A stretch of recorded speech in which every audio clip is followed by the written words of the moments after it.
Okay, so last time we talked about how one proves the Vanishing theorem. So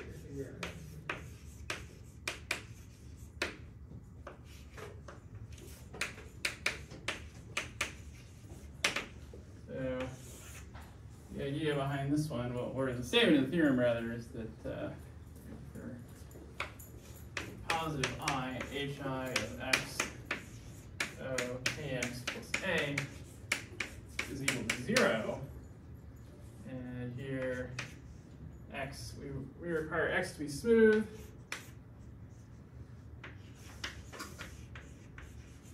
and a ample. And yeah, I mean, so this is a very useful vanishing theorem, but it's, in birational geometry, we have to sharpen it a little bit to get to the Kawamata-Viehweg vanishing theorem. Now, I'm not going to prove the Kawamata-Viehweg vanishing theorem in its full generality, because it's not that it's like, not that it involves, that it's so involved. I mean, of course, there's multiple proofs. I'm going to do it kind of in the most straightforward way, which is, which essentially just boils down to, you start with this theorem, and then you say, well, how can we, by altering x slightly and altering a slightly, get sharper statements? So the statement I'm going to be interested in proving today, so this will be Kawamata-Viehweg, like, maybe the small version, or like the weak version, is just the same vanishing theorem. But now I have kx plus b, and instead of a being ample, we're going to say that b is big in F. Which is, not much of a change. The idea is that, you have your ample cone, and then, that's inside some pseudo-effective cone. The interior of that is the big cone. And what this is showing is that we can get the vanishing for, so like the kx means, you're kind of just pushing up by kx. So there's some fixed divisor kx, which maybe it's here, but then that just sort of shifts everything up. So this, I could just think if I shift my starting point from 0 up to k, and so then this is k plus ample, this is k plus pseudo-effective, etc. So the vanishing is going to hold not just in the interior of this cone, but also along this part of the boundary. And in fact, the full statement just says you can do a little bit better. Is that, so we've extended the vanishing to here, but the full Kawamata-Viehweg vanishing statement says that if x delta is a KLT pair, then, you can do kx plus delta plus, well, I mean, you can do b or a. It turns out it doesn't matter, because the idea is that a big and F divisor, if you tweak it a little bit, you can make it ample. The idea is that, a big and F divisor is one where if I subtract some effective divisor, I land in the ample cone. That's really what's helping us out here. So in fact, the kind of the moral version of the full Kawamata-Viehweg vanishing theorem is that we get to relax the singularity condition on x a little bit, and we can relax further the condition that you're ample from just being big and F even to, you can extend it out just a little bit out. So there's like some slightly larger cone where the Kawamata-Viehweg vanishing theorem holds. And, and so, and it turns out, you often really need to be in this cone. Because the idea is that, when you're doing minimal model theory, you want to use these vanishing theorems to prove finite generation statements for various rings. So in particular, the idea is that, we'll assume all the theorems hold in one dimension less, and then, the idea is you could just say, well, we lift, all of our generators from one dimension less, and then, from there you can, do some cooking and say, well, now we have all the generators. And so the idea is that if you want to get to a different model, you really have to get out of the ample cone. And so this slight generalization lets you push out of the ample cone just a little bit. Okay, so that's kind of morally what's going on here with these theorems. So this is, what I want to sketch the proof of today. So the idea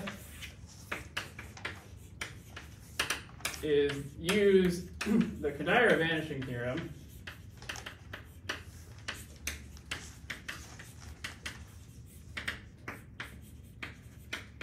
along with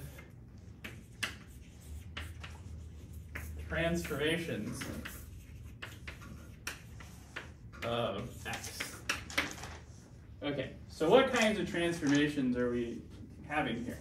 Well, one of the sets of transformations we're going to be using is birational transformations. The idea is if you do some, maybe sometimes you have to do some blow-ups on x, resolve singularities with some divisor, and then what you would like is that the vanishing theorem upstairs is going to get you the one downstairs. And so the reason that works is because we have also a relative version of Vanishing. I guess this is one version of Riemann-Schneider vanishing,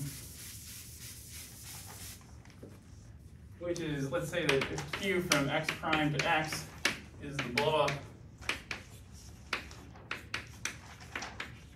along a smooth center,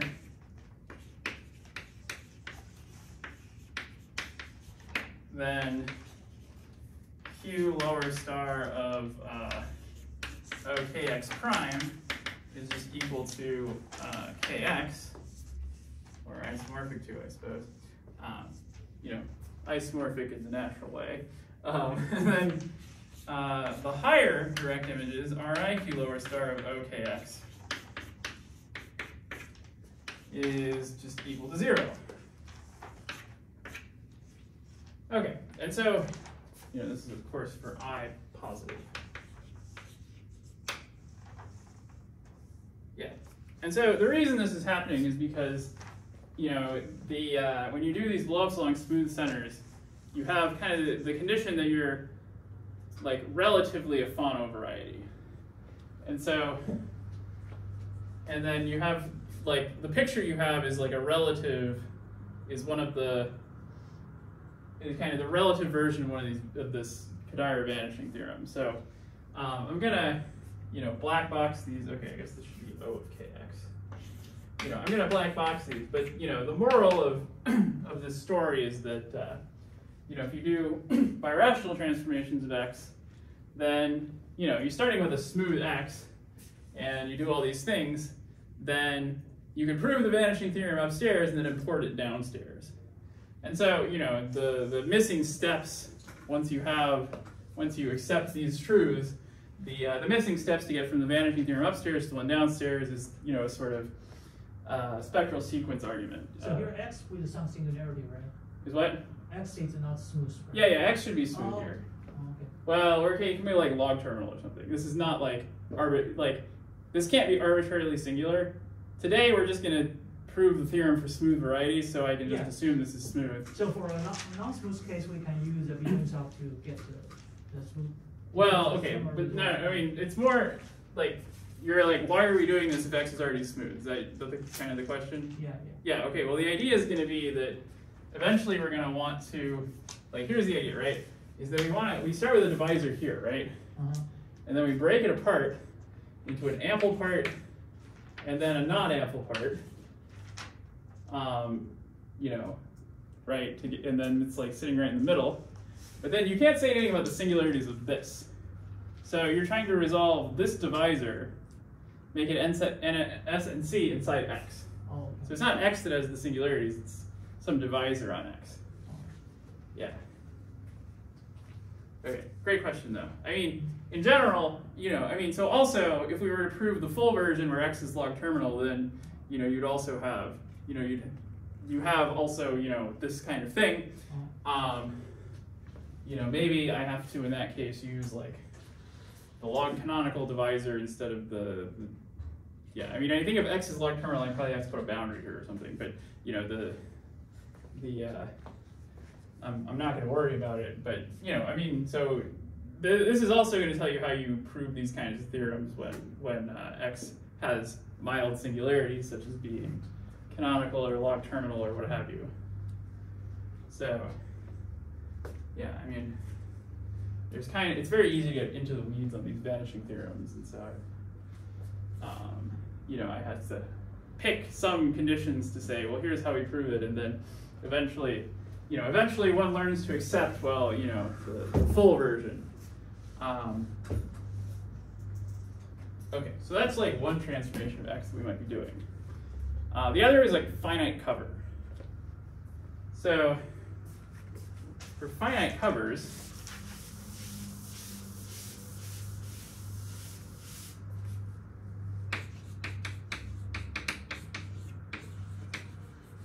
the idea is, you know, let's say we have some finite flat cover y going to x, and you know, and let's assume y, like that both of these are normal. In fact, you just have to assume x is normal, but just for the, you know, show how the argument works, I'll assume that both of these are normal. And then what's happening there, so say x and y are normal, is if I want to compute cohomology of something on x in terms of something on y, well, then I have the projection formula. So the idea is that, what is it? So it's going to be hi of x, or so it's hi of y, f over star of L is equal to hi, or it's isomorphic to hi of x, L tensor f lower star of OY. And so the idea is to say, okay, is this the thing that I want? Yeah, okay. And so then, you know, from this we want to derive actually the vanishing of XL, right? Because the whole idea is that, you know, we have some, you know, the idea is we start with X, and this is some transformation we do to it to change, you know, the geometry of what's happening on X to make it somewhat different so that it's more closer to the theorem we were trying to prove. And so we get this isomorphism here, and then we'd like to deduce from that that that hi of xl is equal to 0, because, you know, we're trying to prove the vanishing for some line bundle L, and we can get it for f upper star of L, so we'd like to prove it, deduce it from this. And so, you know, the idea is that you have an injective map from X to f lower star of OY. And so what is this map? Like, how do we understand this?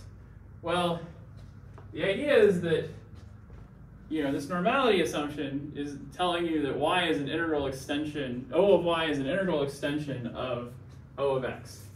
And so f lower star of OY, same story, because f lower star of O of y is just the same as O of y, just viewed with a different algebraic structure. So we no longer view this, so O of y is like, oh, I have the ring structure on O of y, and then f upper star is saying, oh yeah, just forget about that. It's actually, we only care that it's an OX algebra. Okay, but the idea is that, so since y is finite over x, you can just think of it as sort of like, it's a finite module. So, you know, here we're going to say this guy, we can think of it as R, and then this guy is going to be, we can think of it as some R to the n, at least locally, you know, where n is the degree of the cover. Okay. And so, well, what is this injection here? Well, the way that... Jim, remember, the f should be flat, right? Yeah, I guess I need this to be flat. Yeah. We have that condition here. Yeah, for this to work, you need to be flat. Yeah, but finite flat. Yeah. So we can get the push forward, it's locally free. Right, yeah. That's, yeah, I guess that's kind of, yeah, that's basically the equivalent to the definition of flat, right? Is that the push forward is... Oh, it's we can verify the flatness. Yeah. Okay, cool. Yeah. So all the, I mean, yeah. So right. So you do need this to be flat for this to work. But yeah. So the idea here is that, you know, I have like whatever an element of y is, you know. So, maybe we'll call this S.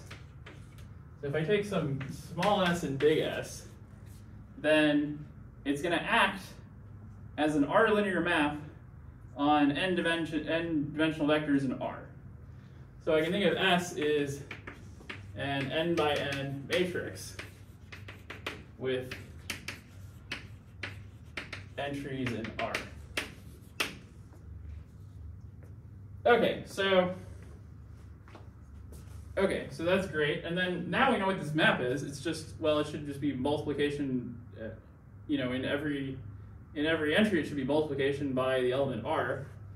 So what is this map? Well, R goes to S, sends small r to, R times the identity matrix, just the diagonal matrix with R all along. And so now you can just take the trace to go backward. We have, if we take the trace, and you probably want a 1 over n there, this sends f lower star of O of y to O of x, and this is a splitting.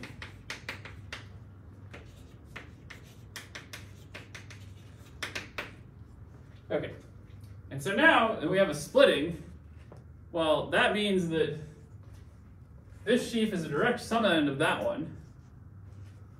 So hence, this cohomology group is a direct sum-and of that one. In particular, it's, you have an injective map into there. So if we can prove the vanishing here, we also prove the vanishing there. Okay. Now,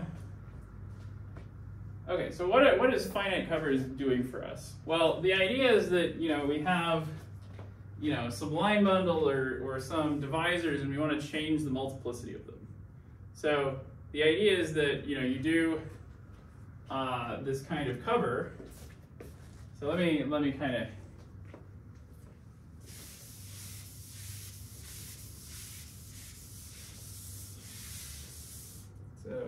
so finite covers. So the example I want to kind of think of is, let's say we go from P2 to P2, and then we just have the d-fold Fermat cover. So we just have that this is induced by x0 to the d, x1 to the d, up through, well, I guess there's only three of them, so x2 to the d.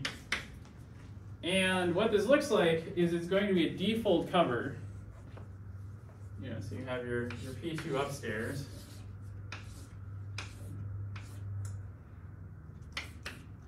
And then downstairs, you have, again, just the same P2, but the difference is, what it looks like at the various points. So, if you're taking,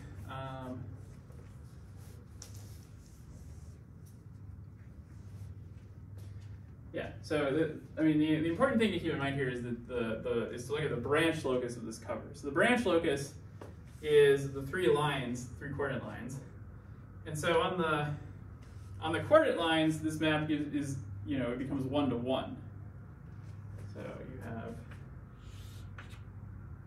and then away from the coordinate lines, you have a d to 1 map. So this map is generically d to 1, and then there's some branch divisors happening. So, and so what you can do is you can say, well, what happens to divisors here when I pull them back? Well, if I just take the coordinate line here, and then I pull back to the coordinate line upstairs, I get that f upper star of L is equal to d times L prime.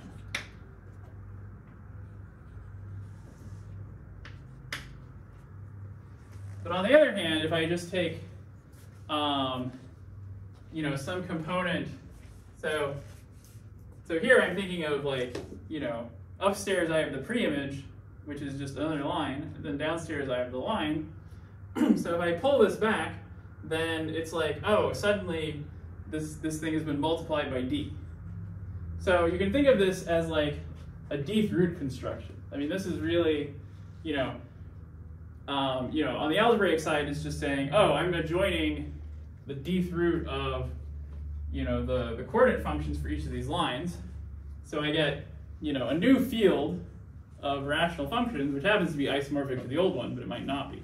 So, you know, in the case of like taking a branch cover of P1, and you know, let's say you take a double cover branched at like 2 endpoints, that's going to get you a hyperelliptic curve of, I guess, genus n+1. Yeah. So on the other hand, if I take, you know, some divisor A that just, you know, isn't one of the 3 lines, and it's just, you know, maybe it just snakes through there like this, then f upper star of A is a single divisor. So it's a single irreducible divisor. And so, you know, but it's just, you know, a more complicated one because you've got this D to 1 map coming down. Now, the key point here is that if, you know, if A is intersecting these lines transversely, its pullback is going to intersect transversely as well. Let's see. So the idea is that these default covers we can use to, if we're starting with an SNC divisor, we can maintain the divisor being SNC, but then we can adjust the relative multiplicities of the components. Because ultimately what we're going to want to do is we're going to have some SNC divisor that has maybe different multiplicities in different places. We're going to want to make them all the same. Okay. So these are going to be our 2 tools for adjusting our base variety X. So one of them is going to be these finite covers. The other one is going to be the blowups and smooth centers. And we do these adjustments. We use the Vanishing theorem. And then we're going to conclude from that that the vanishing for big enough divisors is also true. All right. So before I prove the vanishing for big enough divisors, I'm going to need a lemma due to Norimatsu. All right. So let's erase all this.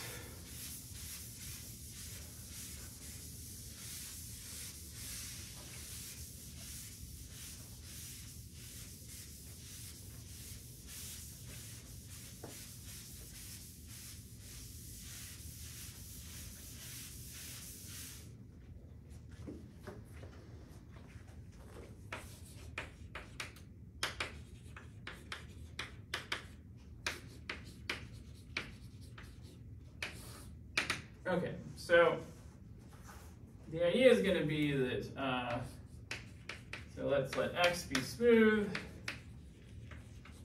projective,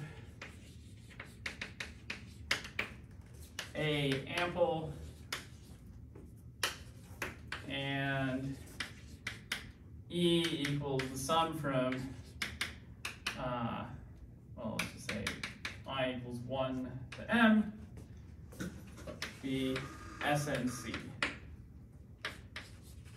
Well then, the higher cohomology of Kx plus A plus the sum of the EI's, so just I guess plus E, is equal to 0. This is for I greater than 0.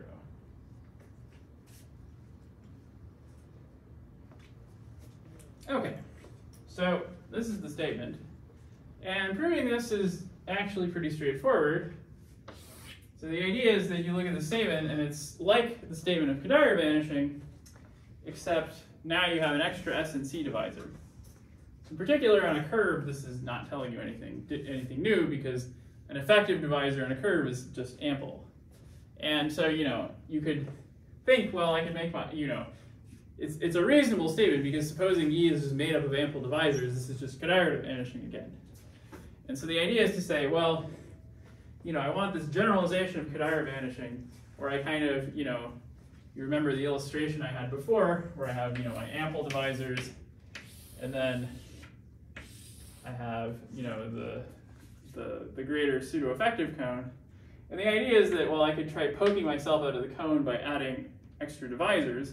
And as long as those are themselves, as long as they form an SNC divisor, so they themselves are smooth and they intersect transversely, then everything is fine.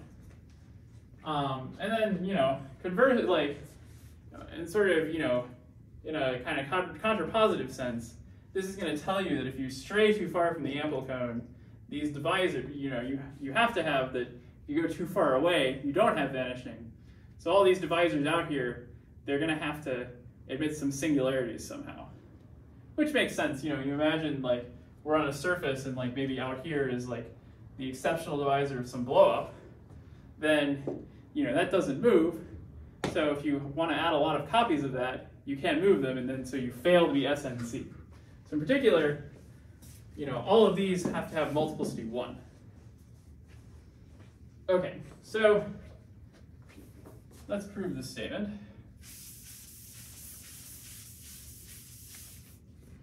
Well, the idea is you just say, okay, well, let's just restrict to the component number m. And, you know, you have an exact sequence. So you have O, x, k plus a plus the sum from I equals 1 to m minus 1, ei, and then you have O, x, k plus a plus the sum from I equals 1 to m, and then you just have the restriction to, let's see.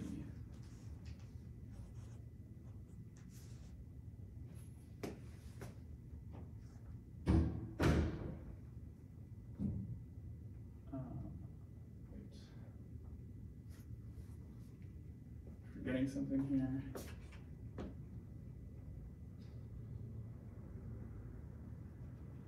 Oh, right. Yeah, that's fine. Okay. Yeah, right. We have to restrict to E sub m. And then the idea is that, well, if I restrict kx plus e, we have kx plus em. This is just k of em by the adjunction formula. Then we're adding the restriction of a, that's still ample. And the restriction of all the e's, except for the last one, that's still SNC. So by induction on the dimension, vanishing happens here. So we have that HI vanishes by induction on dimension of x. Well, I mean, so you take your base case as curves, in which case, you know, I mean, we know the entire vanishing theorem, all these e's are then just ample, or you could say your base case is just points, this is dimension 0, in which case there's no higher cohomology to worry about. Either way, you have an inductive argument. And then likewise, here, vanishing happens because of induction on the number of components. Vanishes by induction on m. So here we have one fewer component in the divisor, and then the base case for the induction is just when there's no components, which is just the regular Kodaira vanishing here. Okay, and so, you know, you have HI vanishes here, so it vanishes in the middle too. Okay, so that's proof of this lemma, and this is what we're going to use to prove the vanishing for big and neft divisors.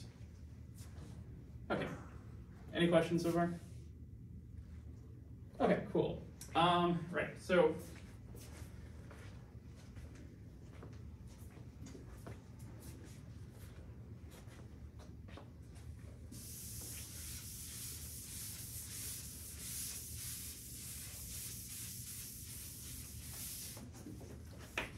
proof of vanishing for big and neft divisors. So by that I mean HI of XO of KX plus B is equal to 0 for I greater than 0 and B big and neft.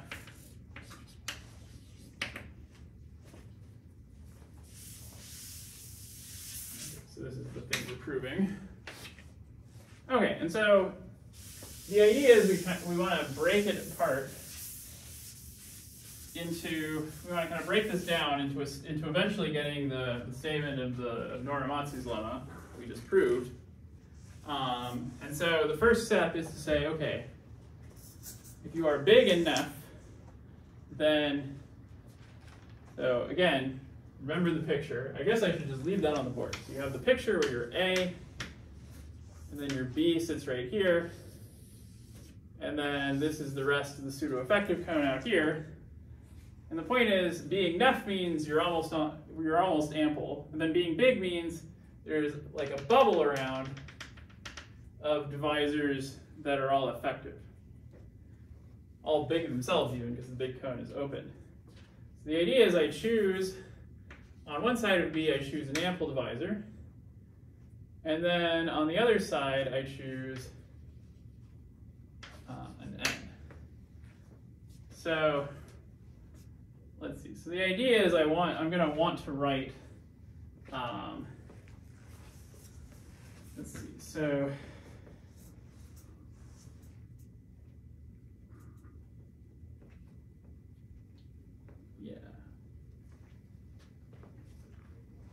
yeah, I guess the point here is less so that I have my, so I guess I can't decompose B itself, but what I have is that there's some multiple of B, which is linearly equivalent to an ample plus effective.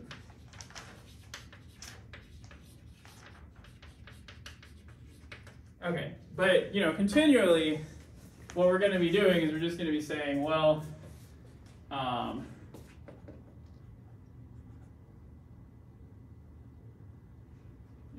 let's see here.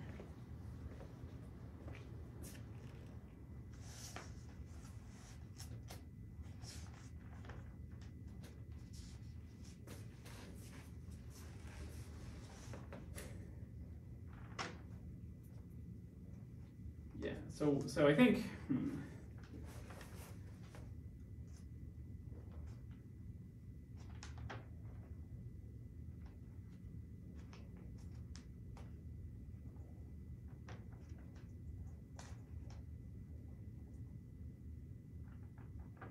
yeah, okay, so I think, the issue right here is that, okay, this multiplicity shows up. But this is where one of our finite covers comes in. The idea is we're going to say, okay, we do the finite cover trick, and then we can just say, well, we go up to a finite flat cover, and that lets us divide out by m. So the idea is you say, okay, well, this is like, this MB is A plus N, and then we're going to make this like the branch locus of our cover. And so then we do the pullback, we can divide by M, and then we're in the situation where we could really assume that B is equivalent to A plus N. So then we do like a finite cover to get to B itself equivalent to A plus N. So, I'm just going to kind of cavalierly do these like simplification steps.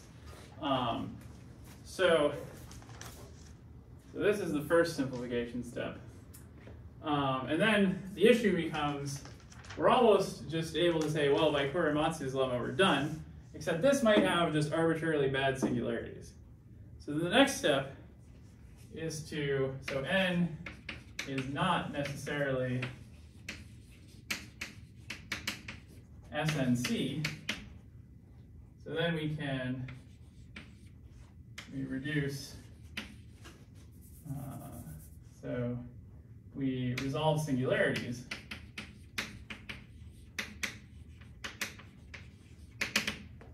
And so then we get on X prime, well, by iteratively doing blow-ups at smooth centers, we resolve all the singularities of N. And so now on this X prime, we have B is equivalent to A. So let's see. So then, you got to be a little bit careful here because the pullback of A is not itself ample. Like F upper star of A plus F upper star of N. And then the support of this is SNC. and it has positive multiplicity along the exceptional divisors. But then the idea is you can say, well, I can just, this is nef here, this pullback, and it becomes ample if I sprinkle some negative components of the blow-up, the exceptional divisors here. So this is nef, and then I can just say, well, this is f upper star of A minus, some epsilon I EI, and then this becomes plus, the strict transforms of the Ni with, whatever their multiplicities are, and then, you have the EIs as well with some positive multiplicities, and then, I add the epsilon I's here. So the idea is that this is now ample. And then this one is now SNC support. So it's not quite SNC now because it's just that the support is SNC. So the idea is that you have, you might have like high multiplicity of each component, which is, again, not ideal. In general, if you just have like, K plus an ample plus, something of high multiplicity, you can't get any vanishing at all because that's just essentially an arbitrary big divisor. But the thing that's allowing the vanishing still to work is that this ample plus this SNC support thing is together still a big and nef divisor.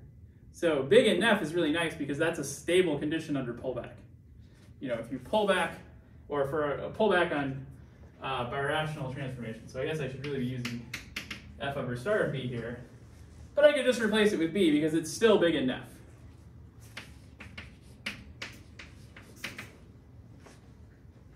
Okay. So now the situation we find ourselves in is closer to that, of course, of Norimatsu's theorem, lemma, but now we have that B is equal to an ample divisor plus AI EI, where these here I have the sum of the EI is SNC, but the AIs are causing us problems. Okay, but the solution is just to do the finite cover thing again and again. And so the idea is that you can adjust the way you do your finite cover. So in Lazarsfeld, he goes into a lot of detail about this. So he talks about the Giesinger block covers and the Kawamata covers. And so the Giesinger block covers are just, you want to take the cover and keep the SNC thing being SNC. And the Kawamata cover is where you want to adjust one of the components to multiply its multiplicity by the degree of the cover. But you might want to do that for only one of the components, because essentially what you want to do is you can say, well, each of these individual guys, I can raise their multiplicity by arbitrary factors. So I can just, if M is the least common multiple of all the AIs, I can, working, let's see.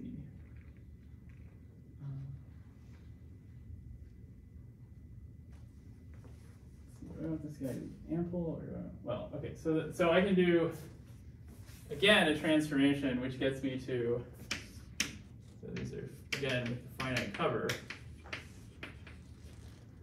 I can get B is equal to an ample divisor plus M times the sum of the EIs. Where this M is the LCM of these AIs. Let's see. So this one I'm a little bit concerned about is like maybe this A that I'm not,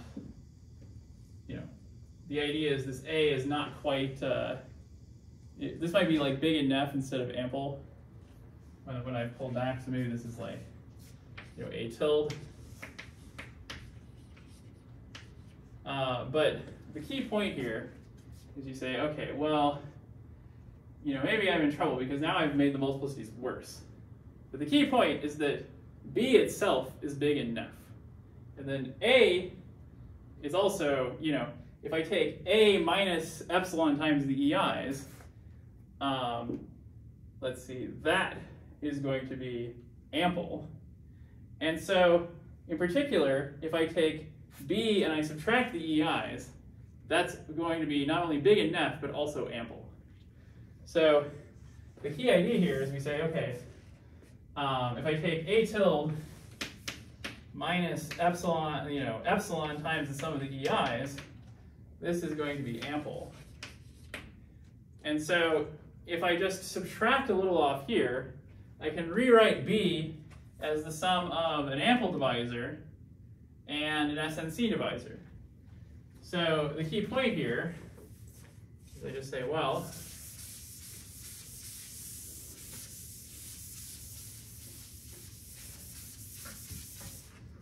if I just take A plus M minus 1 times the sum of the E's, this is ample. So why is that? Well, the idea is it's just because I'm going to be combining, if I take M minus 1 times this, and then I add A itself, it's big and nef, but it's also, I've taken, my big and nef divisor, and, on one side I have something ample, on the other side I have something that's pushing me out of the ample cone. So if I'm subtracting a little bit of this, I end up where I want to be. So here, this is my new ample divisor. How do you know it's enough? How do I know what's enough? How do you know it's enough to just subtract 1? Good point. Let's see. Well, let's just, okay, so if A tilde is ample, then is it like good then? Oh, yeah. If okay. A tilde is ample, all right, I so feel like it makes sense. Yeah, let's see.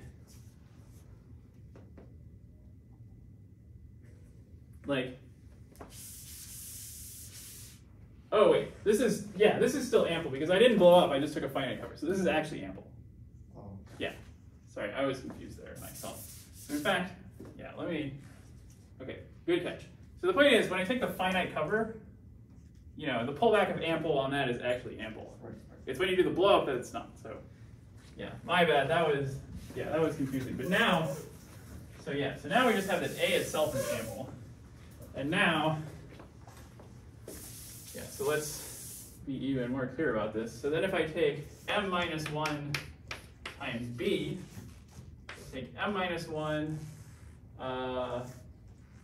over M times B, then this is nef and big, but nef is good enough. And then if I add 1 over M times A, this is ample. Nef plus ample, then that's going to equal just A plus M minus 1 times all the EIs. And so this guy is my ample. And so that tells me that B is, some A prime, which is ample, plus the sum of the EIs. And then this, finally, we've got something ample plus something SNC. And now the vanishing theorem allows us to conclude that the vanishing of K plus B, you have the vanishing of the hierarchical homology of K plus B, and that vanishing theorem, that vanishing just persists through all the transformations we've done, all of the finite covers, all the blowups. And so we're allowed to conclude that on the original variety we had, that we have the vanishing for Kx plus B. Okay, so hopefully this gives some flavor of how one proves the full Kawamata-Viehweg vanishing theorem, because it's exactly the same kind of idea. So following the argument in Lazarus-Feld is, it takes a little doing because half of the argument is in volume 1. In fact, everything I presented today was in volume 1, but then he proves the more complicated version of Kawamata-Viehweg. He doesn't prove it in kind of full generality because, in that book he's not introducing KLT singularities. So, I guess he does multiplier ideals, so it's kind of the same, but it's, there's kind of a lot of different ways to state the theorems, and so, in that book, he's stating Kawamata-Viehweg for still on a smooth variety with and then looking at big and neft divisors. But yeah, but it's the same kind of argument where you're continually doing these kinds of transformations to simplify your divisor, and then you can both you know, knock off components, so to decrease the number of components, and then inductively conclude that you have the vanishing theorem you wanted. Okay, well, it looks like I've done a little bit early today, but so let's see. So I think this might be all I have to say about vanishing theorems, although I might, this is all I'm going to have to say about the proofs of vanishing theorems at least, because as you can see, it gets, you know, rapidly gets kind of, you know, weedy and technical.